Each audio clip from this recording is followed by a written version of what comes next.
In this video, we're going to go a little bit more advanced and a little bit more developer-like, but once you've get the hang of this, then it's pretty easy to accomplish as well. And the thing I'm going to show you right now is how to use external requests, basically API calls, to fetch data from a different platform. In my example, I'm going to fetch data from my Stripe account. So I want to fetch the entire customer base, right? But this will be really easy to do inside of Elegant Bots itself.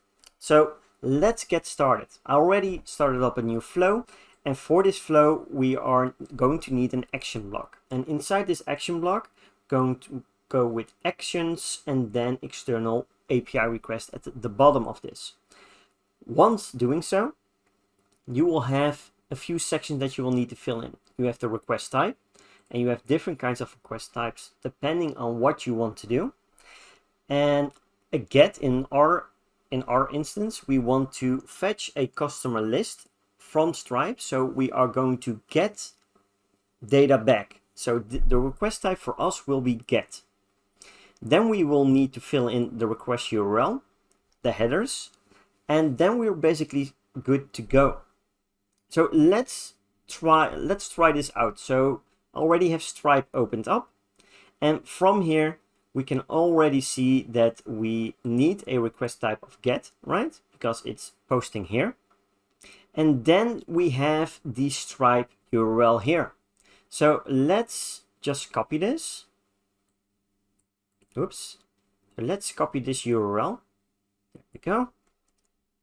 Let's go to Elegant Bots and then paste this in. What else do we need here? Because it could be a little bit tricky to find all of that out. We will also need a key. And this is a secret key in this case that you will be able to fetch from your Stripe account. But I already have this on my computer, so I will just put this in right now. And then we can go and proceed with the rest of it. So now that we have our request URL in, now it's also time to see, okay, what do we need inside the header section? Because the header section is often used to determine what kind of data is coming in. In most cases, 80 or 90% of the cases, it will be JSON data.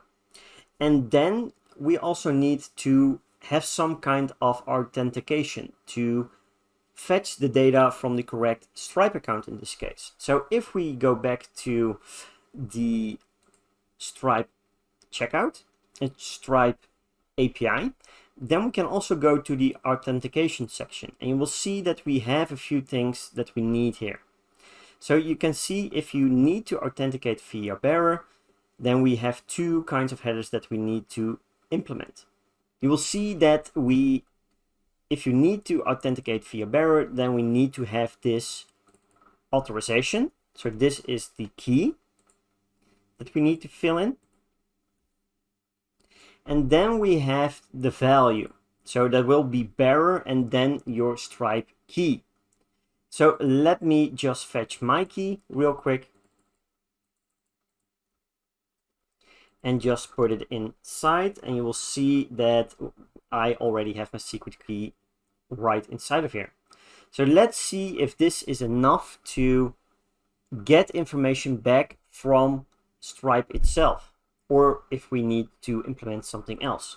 So let's say test request and then say test now. And here we have a status code 401. Message: you did not provide an API key. You need to provide your API key in the authorization header using bearer and then your secret key. So for some reason it did not pick up this. And as you can see, I only have my secret key inside, but I also need to have bearer in front. So that will be the cause of this error. So let's test this again. Test again. You will now see that I have a complete overview of my list already, because I get a status code 200.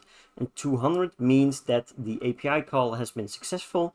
And now I'm already fetching my entire list of data, as you can see here. A lot of tests from my end. A lot of tests. But you can see that you can get all the data in. Now, an important thing is also being able to map data, right? So you want to map data to a certain location. And this can also be done with the section response mapping. And this can be sometimes a little bit tricky, but I will try to explain this in the most easiest way possible. Once going inside the response mapping, we need to press on Add JSON Path. From here, most mapping of API calls start with a dollar sign and then a dot. Then we will need to take a look what we want to map, right? So the main category on this section will be data. We want to map the category data. So we're going to fill this in. We're going to fill in data. Then we need to take a look at the next section. So now that we get the data back, now it's time to map data under the main category data. And then we want to map the different kinds of IDs, but that can be a little bit tricky, right? Because we have an ID here, but we also have an ID here, and those are exactly the same. So the way to do this is actually by using identifiers. And the first identifier will be between brackets, as you can see here, but the main identifier will not be 1. In the coding language, we will start with 0. And then we need to press dot. And then we need to take another look. What kind of column do we want to map? Do we want to map the ID? Do we want to map the description? Do we want to map the email? Everything is possible as of this moment. So let's say we just want to map the ID. So if we want to map this, let's save this to a custom field. So let's save this to a custom field. And the custom field will be, let's see, going for response, just a temporary one, and then save.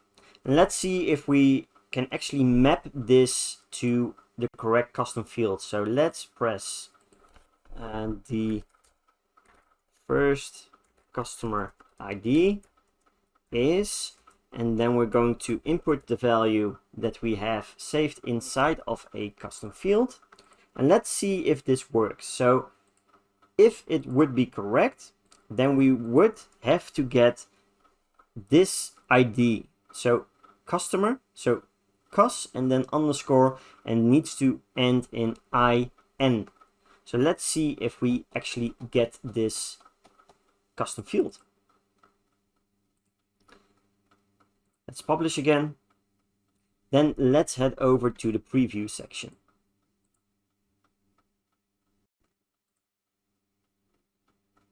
And as you can see, we do not get any value at this moment. So there is something that is definitely tricky in mapping this, but let's see if I can figure this out within just a few moments. So the issue was that I did not add the subcategory inside. So for this, if we take a look, we have the main category, and then we want to map the first column, which we did with the brackets and the 0. And then we need to have the subcategory. So in this case, it would be the ID. So let's see if with this fix that we now just did, let's see if this resolved the issue. So let's go to response. And there you have it, customer, and then ending in IN.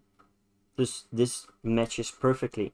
Now, if you want to map multiple customers, you can set the same thing up. So basically just copying this and then just replacing the 0 with a 1.